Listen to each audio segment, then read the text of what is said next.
ونصلی علی رسولہ الکریم، اما بعد، میرے بھائیو، جس طرح کے ہم صحابہ کرام رضوان اللہ تعالی علیہم اجمعین سے محبت رکھتے ہیں، تو اسی طرح ان کے قصوں سے ہمارا ایمان تازہ ہوتا ہے۔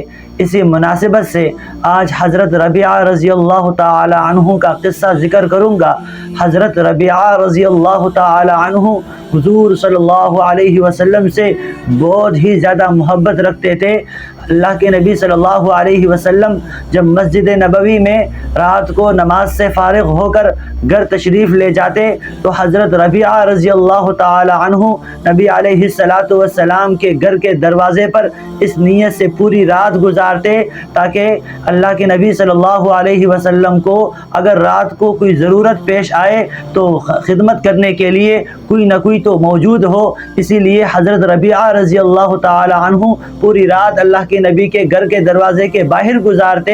ایک مرتبہ اللہ کے نبی صلی اللہ علیہ وسلم رات کو تہجد کے لیے اٹھے تو حضرت ربیعہ رضی اللہ تعالی عنہ فوراً بیدار ہوئے اور فرمایا، اے میرے محبوب، آپ کو کس چیز کی ضرورت ہے؟ فوراً اٹھے اور اللہ کے نبی کے لیے وضو کا پانی لے کر آیا۔ اللہ کے نبی نے جب وضو فرمایا اور وضو سے فارغ ہوئے تو اللہ کے نبی نے فرمایا، سل یا ربیعہ، اے ربیعہ، کیا مانگتے ہو؟ مانگو، میں آپ کے لیے اللہ سے دعا کروں گا اور اللہ تبارک و تعالیٰ میری دعا کو قبول فرمائیں گے۔ مانگو، کیا مانگنا ہے؟ میرے بھائیو، اگر ہم ہوتے تو ہم دنیا مانگتے، اب دنیا کی عزت مانگتے، مال و دولت مانگتے، لیکن قربان جاؤں حضرت ربیعہ رضی اللہ تعالی عنہ پر۔ حضرت ربیعہ رضی اللہ تعالی عنہ نے فرمایا، اے میرے پیارے نبی صلی اللہ علیہ وسلم، اسألک مرافقتک فی الجنہ، میرے لیے تو یہ دعا کیجئے کہ جنت میں آپ کا ساتھ ملے، جنت میں آپ کے ساتھ رہوں، مجھے اور کچھ نہیں چاہیے۔